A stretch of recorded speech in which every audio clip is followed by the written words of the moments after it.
প্রিয় শিক্ষার্থী বন্ধুরা, আসসালামু আলাইকুম। আশা করি সবাই ভালো আছেন। আজ আমরা অ্যাকাউন্টিং বিবিএ 4th ইয়ারের অ্যাডভান্স অ্যাকাউন্টিং পার্ট 2 বই থেকে consolidated statement on acquisition date and after acquisition date থেকে 2019 সালে যে অঙ্কটা এসেছে সেটা সমাধান করার চেষ্টা করব। আশা করি সবাই সাথে থাকবেন। তো আমরা যদি দেখি 2019 সালে এই অঙ্কটা এসেছে।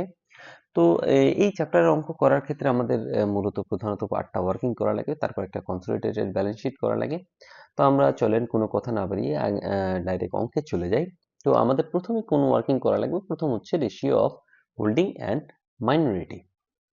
তো আমরা যদি দেখি শেয়ার ক্যাপিটালের দিকে, যে শেয়ার ক্যাপিটাল হচ্ছে 2 লাখ টাকা শেয়ার ক্যাপিটাল। যদি অঙ্কের বাম পাশে দেখি যে এস লিমিটেডের শেয়ার ক্যাপিটাল হচ্ছে 2 লাখ, এটাকে যদি আমরা 100 দ্বারা ভাগ দিই তাহলে 2 লাখ 100 দিয়ে ভাগ দিলে 2000 শেয়ার হয়। কিন্তু অঙ্কের অ্যাসেট সাইডে যদি আমরা দেখি যে 1500 share of S limited at cost 2,40,000 টাকা।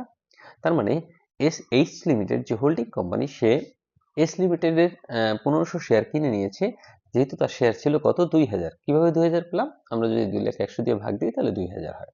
তাহলে 2000-এর মধ্যে 1500 এইচ লিমিটেড কিনে নিয়েছে, তাহলে তার অবশিষ্ট থাকে কত 500। তাহলে সেটি আমরা রেশিও আকারে দেখাবো যে 1500 আর হচ্ছে 500। যদি এটা আমরা রেশিও করি তাহলে হয় 3:1।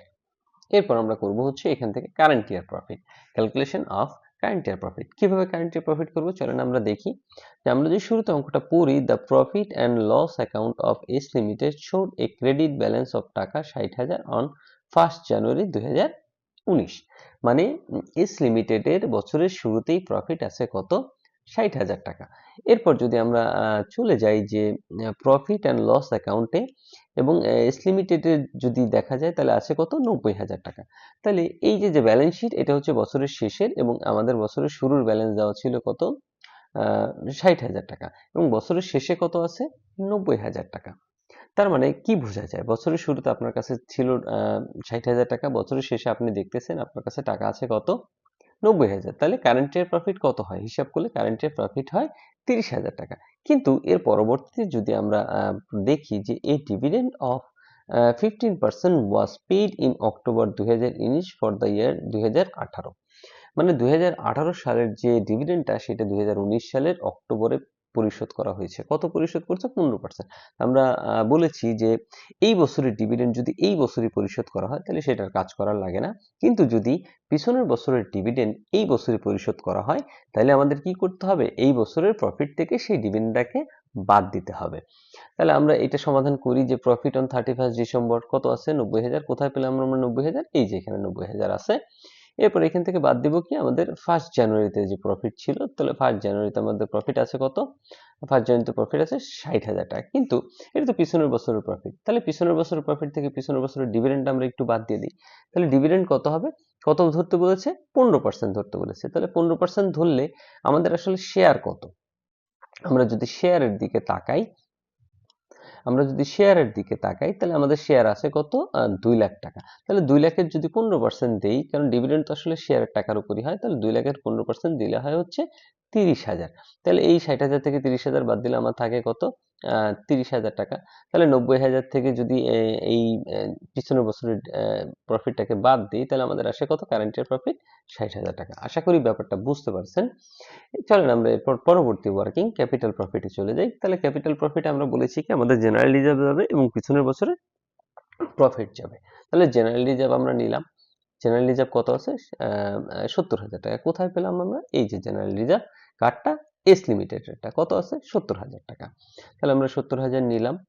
নেওয়ার পরে এখন পিছনের বছরের প্রফিট যাবে। তাহলে এই যে অংশটুকু আমরা করেছি, এই যে 60,000 থেকে ডিভিডেন্ড বাদ দিয়ে 30,000 থেকে 30,000 নিয়েছি, জাস্ট এই অংশটা আমি আবার করে দিব যে 60,000 থেকে 30,000 বাদ দিয়ে 30,000 নিয়েছি আমরা। তাহলে আমাদের 30,000 আসলো। এরপর যদি আমরা অঙ্কটা আরো ভালো করে পড়ি তাহলে বুঝতে পারবো যে এখানে আরো কিছু গুরুত্বপূর্ণ জিনিস এখানে আলোচনা করা হয়েছে। তো দেখি যে this dividend was credited by H limited to profit and loss account. H limited acquired the share S limited on 1 July 2019। মানে ঘটছে যে জিনিসটা, যে এই যে এইচ লিমিটেড এস লিমিটেডের শেয়ারকে সে বছরের মাঝামাঝি সময়ে কিনেছে। মানে বছরের মাঝামাঝি সময় কেনার কারণে আমাদের যে কারেন্ট ইয়ার প্রফিটটা ছিল, এখানে আমরা কারেন্ট ইয়ার প্রফিট নির্ণয় করছি কত, 60,000 টাকা। এই যে 60,000 টাকা কারেন্ট ইয়ার প্রফিট যে আমরা নির্ণয় করলাম, যেহেতু সে 1 জুলাই এই শেয়ারটা কিনেছে, তার মানে কি এই 60,000 অর্ধেক হচ্ছে 1 জুলাইয়ের আগের এবং পরবর্তী অর্ধেক হচ্ছে 1 জুলাইয়ের পরের। মানে একটা হচ্ছে প্রি অ্যাকুইজিশন প্রফিট, অন্যটা হচ্ছে পোস্ট অ্যাকুইজিশন প্রফিট।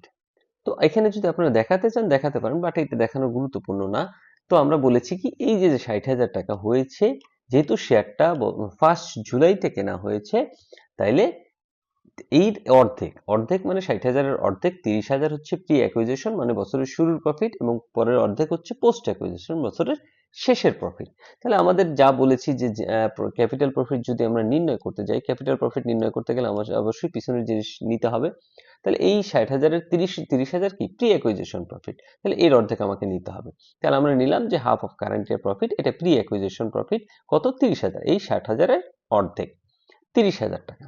এরপর যদি অঙ্কে আমরা দেখি লাস্টের দিকে, the fixed asset of S limited are under valued টাকা 10,000। তাহলে আন্ডার ভ্যালুড অ্যাসেটটার কাজ আমাদের ক্যাপিটাল প্রফিটে করতে হয়।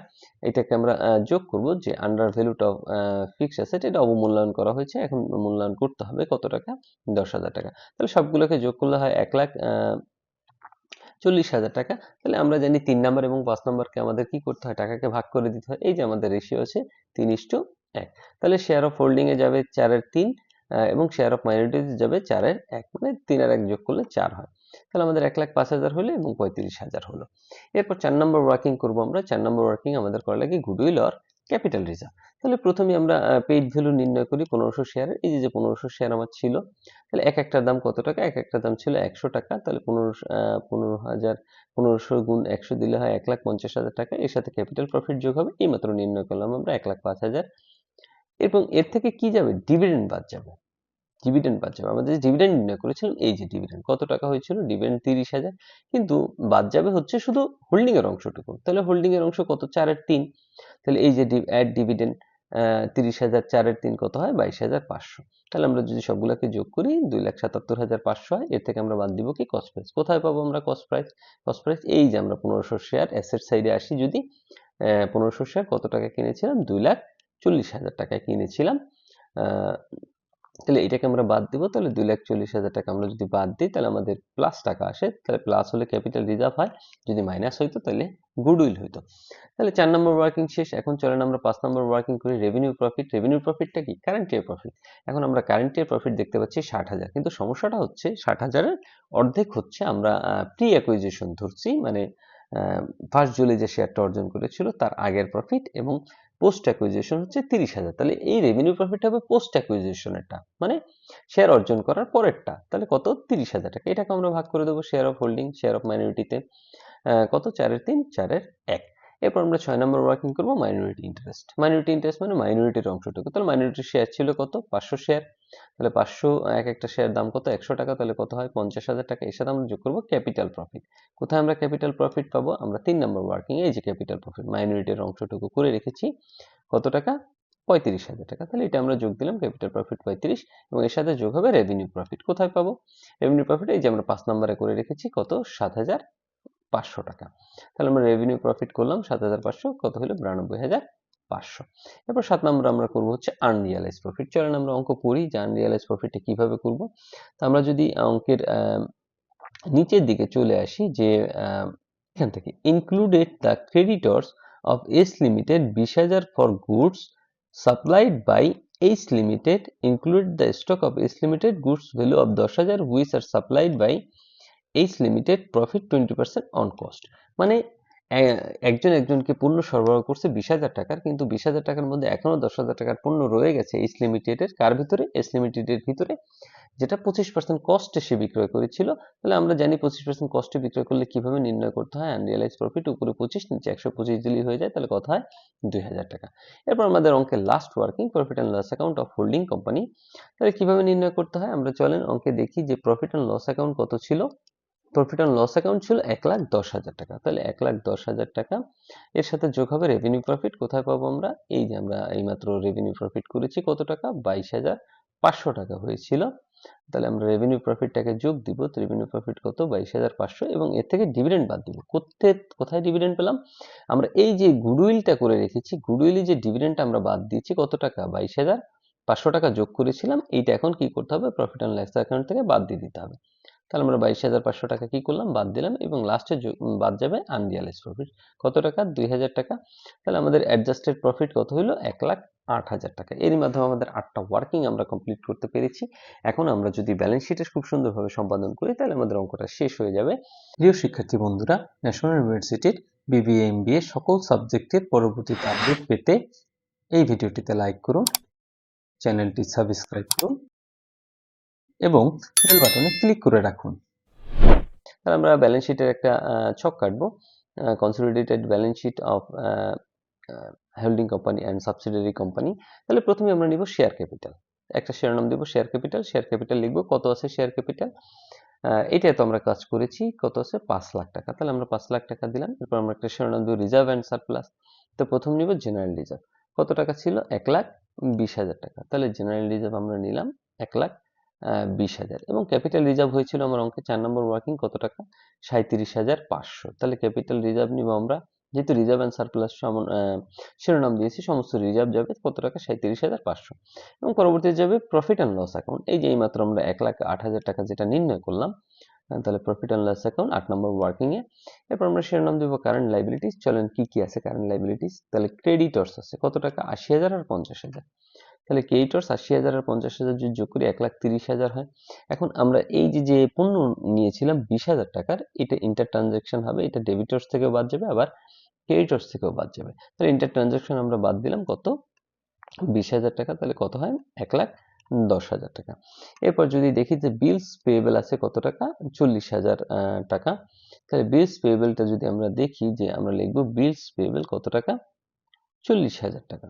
এখন দেখেন যে যদি আমরা এখানে একটু পড়ি এই লাইনটা, যে the bills payable of S limited are all issued favour of H limited who discounted half of this বিল।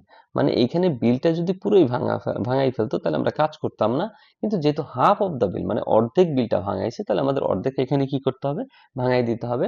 তাহলে 40,000 অর্ধেক হচ্ছে 20,000, এটা ইন্টার ট্রানজাকশন হিসেবে বিবেচিত হবে যেহেতু অর্ধেক ভাঙাইছে। যদি পুরোটা ভাঙাইতো তাহলে এটা আমরা নিতাম না। তাহলে কত যাবে অর্ধেক 20,000 টাকা এবং সর্বশেষে আমরা নিব মাইনরিটি ইন্টারেস্ট। কোথায় পাবো আমরা 6 নম্বর ওয়ার্কিং এ। এই যে আমরা 6 নম্বর ওয়ার্কিং এ করে রেখেছি মাইনরিটি ইন্টারেস্ট কত টাকা এসেছিল 92,000 টাকা, 92,500। তাহলে আমরা 92,500 নিলাম এবং এরপর আমরা চলে যাব অ্যাসেট সাইডে। তাহলে অ্যাসেটে প্রথমে ফিক্সড অ্যাসেট একটা শিরোনাম দিব, যে ফিক্সড অ্যাসেট প্রথমেই নেব হচ্ছে গুডউইল। তাহলে গুডউইলটা যদি আমরা একটু দেখি যে গুডউইল হচ্ছে দুইজনই রয়েছে 60 আর 40,000 টাকা। তাহলে 60 আর 40 যদি যোগ করি, যোগ করলে হয় 1 লাখ টাকা। এরপর যদি ফিক্সড অ্যাসেটটা দেখি যে 3,20,000 আর 2,20,000। তাহলে ফিক্সড অ্যাসেট 3,20,000 আর 2,20,000 যদি যোগ করি তাহলে 3 আর 2 হচ্ছে 5,40,000, কিন্তু এর সাথে আবার এই যে আন্ডার ভ্যালুড অ্যাসেট ছিল 10,000, তাহলে 5,40,000 মোট 5,50,000 টাকা। এই যে 5,50,000 টাকা। এরপর আমরা শিরোনাম দেব কারেন্ট অ্যাসেট। প্রথমেই যদি আমরা নেই স্টক হচ্ছে 1,90,000। তাহলে 1,90,000 এস প্লাস এস, কিন্তু এখান থেকে আনরিয়ালাইজ প্রফিটটা বাদ যাবে, তাহলে আনরিয়ালাইজ প্রফিট আমরা বাদ দিলাম 2,000, তাহলে 1,88,000। এরপর যদি দেখি কি আছে ডেপ্টর্স আছে, তাহলে ডেপ্টর্স কত আছে 30 আর 75। তাহলে 30 আর 75 হচ্ছে 1,05,000 টাকা। এরপর যদি দেখি এই যে ক্রেডিটর্স থেকে আমরা বাদ দিয়েছিলাম কত 20,000, এটাতে ইন্টার ট্রানজাকশন, যেহেতু একজনের পণ্য একজনের ভিতর অন্তর্ভুক্ত আছে, তাহলে ইন্টার ট্রানজাকশন আমরা বাদ দিলাম হচ্ছে 1,05,000 থেকে 20,000 এবং এই যে বিলটা ভাঙাই ফেলাইছে, যেহেতু এই পাশে বিলস রিসিভেবল নাই, তাহলে এটা আমরা ডেপ্টর্সের সাথে কাজ করে দেবো। এই যে আমরা বিলস ভাঙাইছিলাম 20,000, এটা ওই পাশ থেকে বাদ যাবে 20,000, তাহলে আমাদের থাকে 65,000। এরপর যদি দেখি ক্যাশ অ্যাট ব্যাংক আছে 60,000 আর 25,000, তাহলে 60,000 আর 25,000 হচ্ছে 85,000 টাকা। তাহলে আমাদের সবগুলো এন্ট্রির কাজ আমাদের করা কমপ্লিট হয়ে গেছে। এখন যদি আমরা দুই পাশ যোগ করি, এই পাশে হয় 9,88,000, এই পাশেও 9,88,000। অঙ্কের শেষে আপনাদের কনসলিডেটেড ব্যালেন্স শিট মিলে যাবে।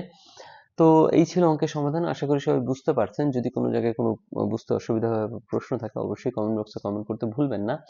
আর অবশ্যই ডেসক্রিপশন বক্স চেক করবেন যাতে আপনারা এই বইয়ের অন্য চ্যাপ্টারের অঙ্কগুলো পেয়ে যান। ধন্যবাদ সবাইকে সাথে থাকার জন্য। ভালো থাকবেন সবাই। আসসালামু আলাইকুম।